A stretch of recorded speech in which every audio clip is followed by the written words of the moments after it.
విడు మొరటోడు అని వాళ్ళు వీళ్ళు ఎన్నెన్ని అన్న పసి పిల్లవాడు నవ్వాడు.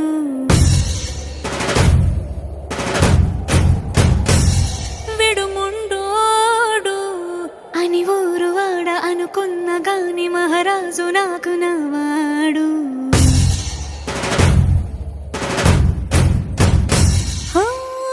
మాట పెడుసై